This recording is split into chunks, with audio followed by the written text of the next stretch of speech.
जिस तरीके से देश में लगातार जो है वो महिलाओं को लेकर अत्याचार बढ़ते हुए नजर आ रहे हैं। बात अगर पश्चिम बंगाल की करें तो ममता बनर्जी जहां एक तरफ अपराधियों को बचाने की कोशिश कर रही हैं, तो वहीं दूसरी तरफ उत्तर प्रदेश में सीएम योगी आदित्यनाथ बलात्कारी और भ्रष्टाचार करने वाले लोगों के ऊपर बुलडोजर से कार्रवाई कर रहे हैं। आपको इन दोनों राज्यों की जो व्यवस्था है उसमें कितना फर्क जो है वो नजर आता है, वेद शर्मा जी? देखिए, 2017 से लेकर आज हम 2024 में जब हम बात कर रहे हैं तो उत्तर प्रदेश को एक बीमारू राज्य के रूप में देखा जाता था। उत्तर प्रदेश के अंदर लॉ एंड ऑर्डर की स्थिति बहुत ख़राब थी और जब से योगी जी के हाथ में उस प्रदेश का नेतृत्व आया है, आपने देखा कि कैसे उस प्रदेश के खूंखार जो है अपराधी, दुर्दांत अपराधी गले में तख्तियाँ लटका लटका के जो है दोनों हाथ ऊपर करके अपने नज़दीकी जेलों में सरेंडर करते हुए नज़र आए। और आज अगर देश के अंदर विकास की बात करें, देश के अंदर गवर्नेंस की बात करें, देश के अंदर लॉ एंड ऑर्डर की बात करें,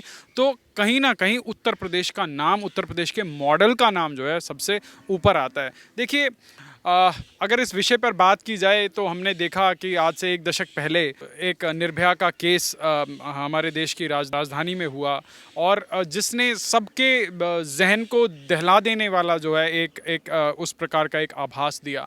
तो देश के अंदर देश के लॉ मेकर्स, देश के बुद्धिजीवी लोगों ने सोचा कि शायद कानून में कुछ बदलाव किया जाए। तथाकथित रूप से कुछ कानून में बदलाव भी हुए, परंतु जो है स्थिति जो है बहुत ज़्यादा बेहतर नहीं हुई। आज जब हम पश्चिम बंगाल की बात करते हैं, जिस प्रदेश की मुखिया एक महिला हैं और उनके राज्य में इस प्रकार का अपराध होता है और अपराध होने के बावजूद वो महिला वहाँ की मुख्यमंत्री हैं, वहाँ की गृह मंत्री हैं, वहाँ की स्वास्थ्य मंत्री हैं और अपनी ही सरकार, अपनी ही नाकों के नीचे इतना बड़ा अक्षम्य अपराध हो रहा है और उनके अंदर ये ऑडेसिटी है कि वो बाहर निकलकर प्रदर्शन कर रही हैं। वो देश के अंदर जो बड़े अपने प्रदेश के अंदर भाषण दे रही हैं कि अगर बंगाल के साथ कुछ किया तो जो है बिहार में, झारखंड में फलानी जगह आग लगेगी, दिल्ली में आग लगेगी। वो कह रही हैं कि मैं दिल्ली आके जो है आंदोलन करूँगी। लॉ एंड ऑर्डर स्टेट का मैटर होता है। आप सोचिए, ये अभी की कहानी है। एक बहुत बुजुर्ग महिला थी, मजूमदार करके, शोभा मजूमदार, अगर आपके दर्शकों को याद हो, बंगाल के अंदर चुनाव था। उस महिला को इसलिए जो है मार दिया गया क्योंकि उसके परिवार वाले भारतीय जनता पार्टी के कार्यकर्ता थे। तो जो महिला माँ माटी मानुष की बात करती थी, उसके राज्य में जो है माटी को रौंदा जा रहा है, माँ की सुरक्षा नहीं है और मानुष को जो है किसी भी वक्त जो है चौराहों पर ले जाकर लटका दिया जाता है, मार दिया जाता है। आपने देखा बंगाल के इलेक्शन से पहले कितनी हिंसा हुई। लाखों की संख्या में बीजेपी के कार्यकर्ता जो है वहाँ से पलायन होने को मजबूर हुए, पड़ोसी राज्यों में जाके उन्होंने शरण ली। उसके बाद चुनाव जीतने के बाद उस हिंसा की तीव्रता और बढ़ गई। देश के तमाम मानवाधिकार के संगठन से लेकर जो है तमाम न्यायालयों ने उसके ऊपर जो है टिप्पणी की और ये हॉरर सिर्फ वहीं नहीं रुका। उसके बाद संदेश खाली का जिन इस देश के बीच में निकल के आया कि कैसे तृणमूल कांग्रेस का जो है एक बड़ा प्रभावशाली नेता वहाँ पूरे संदेश खाली की महिलाओं के साथ, एक महिलाओं के साथ उसने कितना व्यभिचार किया। कई महीनों तक उसको बचाने का, छुपाने का प्रयास उसी स्टेट मशीनरी ने किया और जब लगा कि अब बचाया नहीं जा सकता तो उसको जैसे तैसे बाहर निकाला गया और वो जो है आज कानूनी प्रक्रिया के अंदर है। इसी से लोगों को शांति नहीं मिली। आज जिन डॉक्टर्स को हम भगवान का दूसरा रूप कहते हैं, जिनके पास हम अपने जीवन को बचाने के लिए जाते हैं, आज वही डॉक्टर उस प्रदेश के अंदर सुरक्षित नहीं है।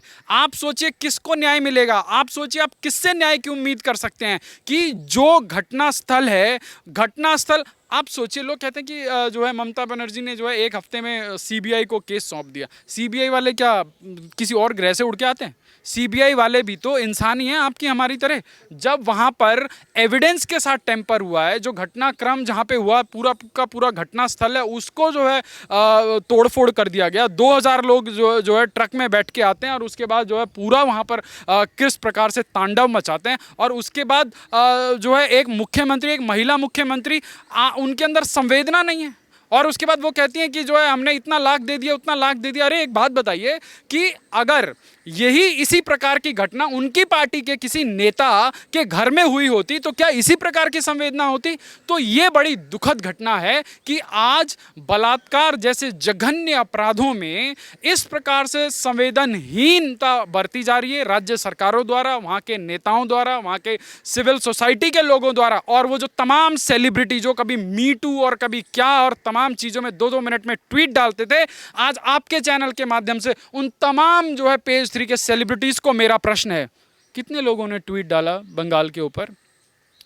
देखिए, अगर आप अपराध और अपराध के ऊपर आवाज़ भाजपा और गैर भाजपा राज्य देख के उठाएंगे तो कल को आज आप किसी के ऊपर एक उंगली उठा रहे हैं तो 3 उंगलियां जो है आपकी तरफ इंगित करती इसी हैं। के साथ शर्मा जी सवाल ये भी उठ रहा है कि कांग्रेस की नेता रागिनी नायक जो बंगाल को लेकर तो चुप रहती हैं और जो महिला मुख्यमंत्री आरोपियों को लगातार बचाने की कोशिश कर रही हैं उस पर कांग्रेस कुछ नहीं कहती। पर जब सीएम योगी आदित्यनाथ कहते हैं कि उत्तर प्रदेश तय करता है कि शासन सुशासन और विकास कैसा होना चाहिए, तो उस पर रागिनी नायक कहती हैं कि योगी जी तो ढोंगी हैं।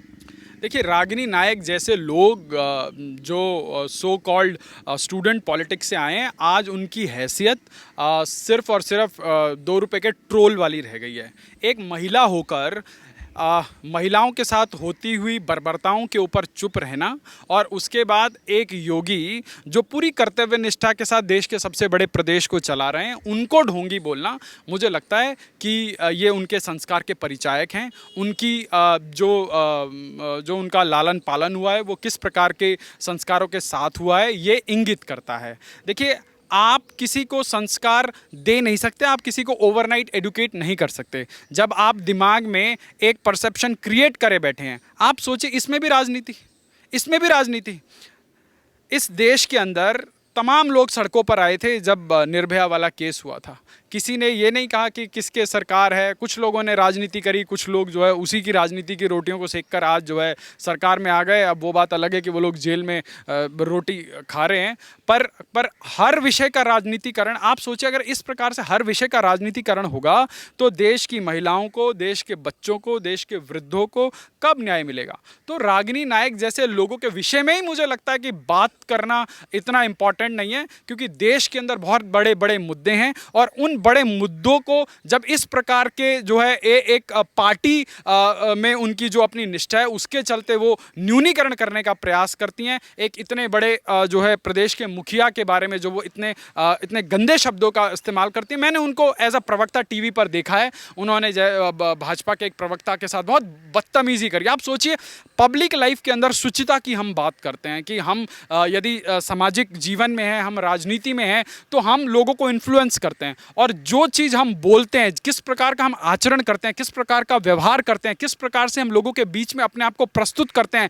यदि उसी में शुचिता नहीं है तो हम क्या एग्जाम्पल सेट करेंगे, हम समाज को क्या दिशा दे पाएंगे? तो रागिनी नायक जैसे लोग जो है राहुल गांधी का बैगेज ढोने के लिए हैं, सुप्रिया श्रीनेश जैसे लोग राहुल गांधी का बैगेज ढोने के लिए हैं। मुझे नहीं लगता कि इन लोगों को सामाजिक न्याय के, महिलाओं के प्रति होते हुए जो बर्बर अपराध हैं उनके प्रति जरा सी भी कोई संवेदना है। बहुत बहुत धन्यवाद शर्मा जी।